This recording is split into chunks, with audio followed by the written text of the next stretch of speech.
What's up, YouTube? It's your boy Ruureacts. Welcome back to the channel, man. Hit that subscribe button, like and subscribe to the channel. Road to 1K subscribers, man. We got a reaction to teenage assassin that ended YBC DUL. So I don't know nothing about no Philly beef, that's going on, but here we go. Fast break versus YBC. Police office tonight are urging parents in the city of Philadelphia to search the rooms of their children to find guns there and call the police to have them taken away. This, as you folks have reported, as he charges a 16-year-old with double murder. Small group of young people 16, in the city of double Philadelphia murder. made a decision to hold a gun, to point a gun at another human being and pull the trigger. In the first 10 seconds of this video, I gotta be completely honest with you. YBC DUL's death was probably the least surprising thing I've heard in a while, and that's very unfortunate. While I didn't expect for him to get shot within 24 hours of a viral hood vlog, the rate at which he was trying to diss every man, woman, and child from west to north to even South Philly, there was no other end result than to get overcooked. There was pretty much zero possibility of dude going out and growing old at the rate that he was going. There was no doubt that DUL was just so traumatized from seeing damn near his entire friend group get murked or sent to jail that it led him on an express lane crash out mission that we know for him today. While the news of his death shocked very few people, the person who is actually behind this incident might just have you in disbelief. All that dissing catch up to you. That shooting happened last month in Shit, not Albany. good. The 25-year-old rapper Abdul Vix, also known as YBC DUL, was killed. District Attorney Larry Krasner announcing those charges today. He also says the teen suspect is connected to several other shootings. Larry Krasner reports he's charged a 16-year-old with the killing of 2 and the wounding of others as part of a shooting group. No. This nigga was a motherfucker. Ladies and gentlemen, we got him. Known as Fast Break. With surveillance evidence coming out and fried crash out gangs rushing to social media to celebrate and claim the death of DUL, a special task force headed by Philadelphia District Attorney Larry Krasner was working hard putting together the pieces. You see, Larry Krasner had a love-hate relationship with YBC DUL, aka Abdul Vix, the top member in the Young Bag Chasers group. He pretty much made it his sworn mission to get DUL and other members of YBC and their affiliate YFA, along with their main ops CCK, off the streets of Philly. That's why Krasner's office took DUL's death personally, and not even a month after the shooting, they had already found the suspect in question. In a raining afternoon in North Philly in the neighborhood of Olney, Krasner called for a press conference to announce that the person who was behind the brazen attack on YBC DUL was none other than a 16-year-old serial killer by the name of Aiden Waters. This kid, Aiden Waters, wasn't just a hood shooter. Bro could possibly classify as a serial killer, mass shooter, or something in between. With 2 murders, one including YBC, classified as a serial killer, mass shooter, or something in between. With 2 murders, one including YBC DUL, and 8 other attempts.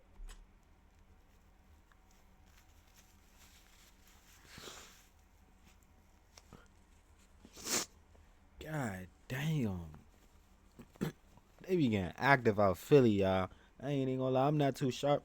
I'm not too hip to Philly, but this little nigga was getting active.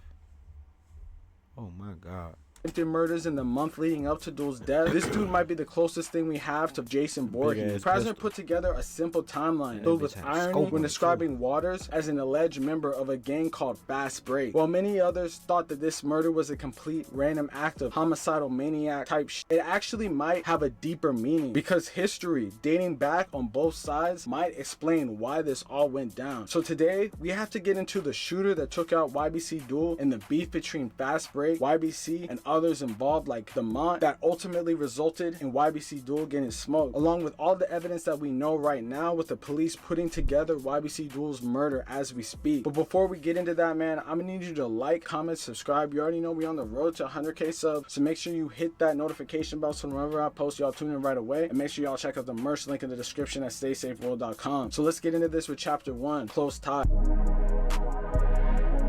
Imagine what type of person you gotta be to have terroristic high schoolers looking to take you out at every turn. The world of Philly trenches is a lot different than other places around the country. Most cities, when crazy shootings happen, is usually due to an ongoing confrontation or something extremely personal. However, Philly is one of those places where I've seen young bulls willing to take people out just because they want to get ranked. You know, no money, no nothing, just straight crashing out. In other words, young kids as young as the ages 14, 15, 16 are already already raising an already staggering murder rate for no real reason at all, just for the sake of being close with their gang. But in the long run, nobody will be.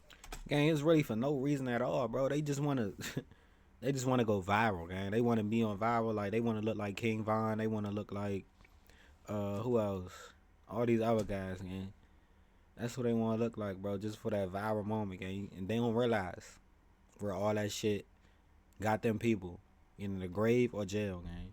Be really helping them fight their cases. No one will be helping them when they're facing life in prison. The only thing they can expect from their OGs, it seems, is a Glock with a switch and a mission. But obviously, this young kid, Aiden Waters, didn't need much encouraging, because some of his close ties could actually spell out how he ended up being a part of the DUL takeout in the first place. In order to explain that, though, we gotta go from the jump to even see how these groups align, because Philly is crazy. You can have beef with someone right down your street, or you can have beef with someone that's far as 20 minutes north of you. To get a better understanding of how this went down, there's several groups that you have to consider are somewhat at odds with each other, but not exactly in the same way that DUL was known to be at odds with groups in his area. As you should know by now, YBC DUL is from West Philly, the West Philly gang called Young Bag Chasers, an infamous gang from the 42nd, 43rd, and intersection of Mantua in West Philly. They're pretty much known for being complete homicidal maniacs that ended up beefing after a beloved member of their clique was gunned down. If you want to learn about the specific West Side beefs, I have a whole nother video on that. But this video, however, is more focused on the north, because that's where DUL was killed and everything that's the timeline directly after. And one specific gang in the west, though, might have had ties to the shooter, and explain how this even got down. Long story short, YBC DUL took the trolling to another level as a means of getting out of his war zone environment. What the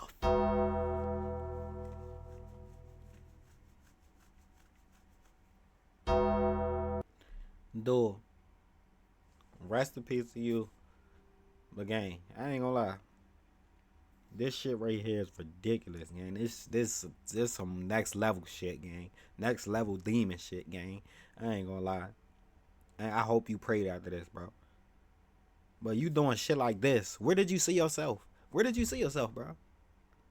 Where did you see yourself besides jail and death, gang? This obviously would build a huge number of enemies. One of the closest being the Mont, also known as 445. The Mont, or short for Belmont, is a gang based out of the 44th Street area of West Philly, damn near a block away from YBC. They have had a really bad ongoing war, and it seems that it started back years ago when beloved YBC member by the name of Rashawn Hall was killed in the Belmont area. And ever since then, YBC have had a major issue with them. At the same time, Belmont faced some losses too, the most known being the death of Jaquan Williams, or as he was known as Q Raw. This was probably one of the most crazy incidents because it was literally caught in its entirety in 4K. On January 16th, 2021, two masked men were seen lurking in West Philly looking to take someone out. At the same time, a member of the Mont, Q Raw, was posted up at the corner and randomly approached by the two masked men before gunshots ensued, and he was shot multiple times and left in the street. Despite police picking him up and taking him in, he unfortunately didn't make it. This death became a major inflection point between YBC and YBC DUL. Specifically, would damn near diss this bull in every song, calling him Q Rizzy as disrespect. YBC DUL would also make fun of another The Mont member named Sir from the Mont, who was reportedly killed while driving a stolen Kia and getting into an accident. While this beef was so far primarily been contained within the west side, a particular group of younger bulls, like super young high school age, apparently had a close relationship with a lot of the people from the Belmont area, which would later tie into the death of YBC DUL, which we'll get into right now in chapter 2. Fast break. The enemy of my enemy is. Throughout Larry Krasner's ominous press conference detailing their findings on DUL's killer, there was one group that was getting constant mention. In fact, it might be the whole reason why they were on a basketball court in the first place. From Krasner bringing up sports references such as scrimmage as slang for doing drills, it all seemed like it was an intentional means to spread a message. And the intended target for this message is some of the most bold, reckless, and fried sophomore age and high school shooters you can ever imagine. They call themselves Fast Break. Not much is known about this fringe North Philly based group, on the fact that many people have really just heard of them several days after the DUL shooting. But everything we do know about this homicidal maniac group is something having to do with sliding, guns, gang ties, and all around crashing out. It's apparently where the shooter Aiden Waters reps. What they do know is they seem to be a North Philly group full of young shooters who have pretty much been terrorizing the city as a whole. Based in the area intersection of 65th Ave and Ogonce, Aiden and his group have apparently been having close ties to a gang called M24, before out that way. At the same time, they apparently had a cordial relationship with the Mont for some time now, which would explain why they definitely were having an issue with YBC and specifically YBC DUL. As I said before, YBC DUL has spent the better parts of the last years dissing the Mont heavy, naming both Q Raw on many songs along with Surfer the Mont in some of the most disrespectful ways you could imagine. For instance, earlier this year, it was apparently Q Raw's grave that YBC DUL went to dig up when that first video of him in a cemetery went viral. However, as YBC DUL was using the streets to leverage his rap career, it seems like his enemies were steadily plotting his downfall. You know what the age-old saying says about enemies and friends. Seems like DUL was well aware of his problems with the Mont, but his fatal error that day. Gang, DUL, you was,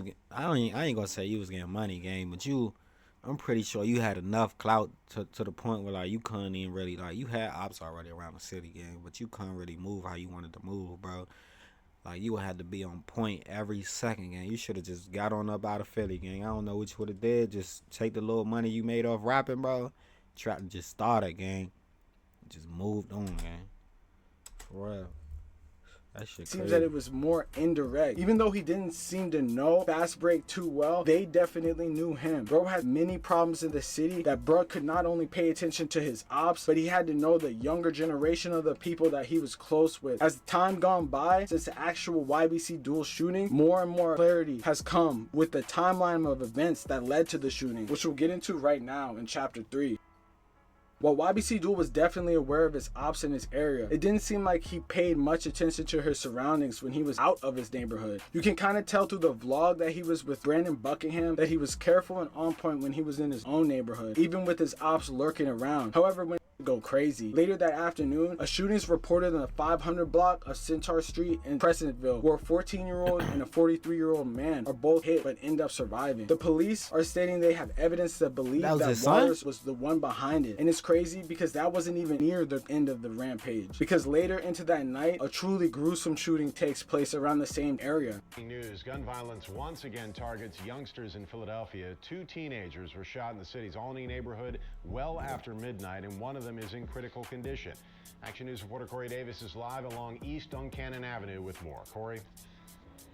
Matt, good morning. Police are still holding the scene right now. The first of what we believe of 2 scenes. This is the first one here, once again, East Duncannon Avenue.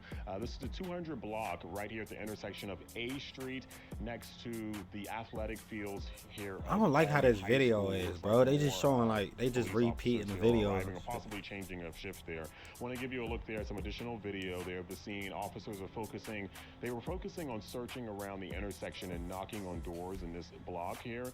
There are 2 victims, both male teenagers. It's a shooting with 2 crime Teenagers, scenes. gang. That's all the 200. Gang, when you see a shooting come up, gang, in any like Chicago, Philly, wherever it may be, it's youngins, bro. Teenagers, gang. YNs, gang. That's all it is, bro. You, unless out Chicago, you rarely see 30s. It'd be like 17, 15. You know what I'm saying? 20, block of East 21. Duncannon Avenue near the Only Charter High School's track, where police responded to shots around 2:30 in the morning.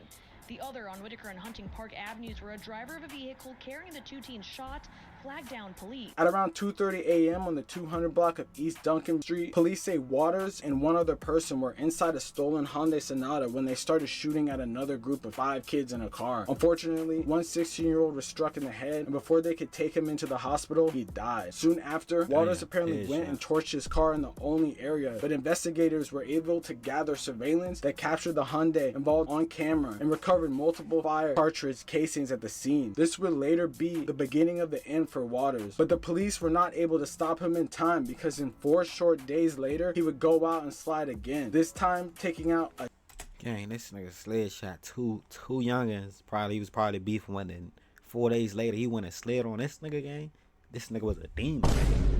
This little nigga was a demon. Damn near household name in the drill community, which takes us to chapter 4. On August 22nd, YBC DUL was trying to move low key. Many thought that he was posted doing his usual type moves like trapping through the city to get his bread up. You know, that whole Brandon Buckingham video had just dropped 24 hours before, so he knew that he had to be on his P's and Q's because he was basically going viral on TikTok and YouTube. At around 3 p.m., he picked up one of his homies and was riding on the 100 block of West Olney Avenue in Olney, seemingly being low key. Since the actual actual shooting has happened, more CCTV has dropped, showing the exact crazy moments when DUL's car, waiting behind a SEPTA, was pulled up alongside in an almost identical white car. This is a major red flag because it then stops on the wrong side of the road, sprays into the driver's side door, and then speeds off. This is all caught in 4K CCTV, which is honestly insane and sets off a chain of events which would later get Aiden Waters caught. Apparently, he was hanging out the window. Hell nah, bro. They was following the car, gang. They is not on their P's and Q's, gang. Bro, they was following the car, bro. Honestly insane and sets off a chain of events which would later get Aiden Waters caught. Apparently, directly after the shooting, DUL was only 4 minutes away from the hospital. But apparently, officers claimed that the car would go further out of the way to seemingly pick someone up on the way and drop DUL off at the hospital after that. This was apparently... Hell nah, gang. This had to be some crazy shit, gang. You telling me your man shot in a car and you drive to go pick somebody up before you drop this nigga off?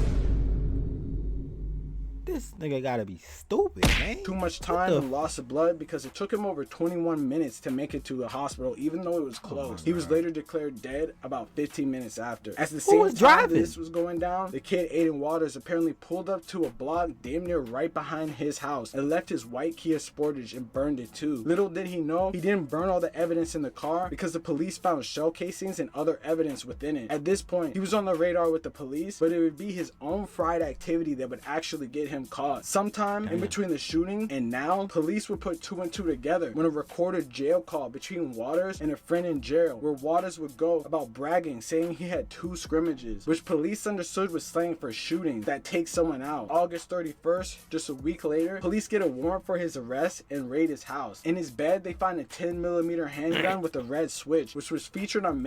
Damn, he had a 10 milli with a button on that thing? Oh my God. Ladies and gentlemen, we got him. Any social media post. In his basement though, they find a 9mm that was reported stolen. When they run the evidence, they found an exact match for the stolen Glock with the shell casings left behind at the scene. Basically a done deal, resulting in his arrest. It's wild because apparently this kid just a couple years ago was featured on an ESPN magazine on the front cover for being a track star. But I guess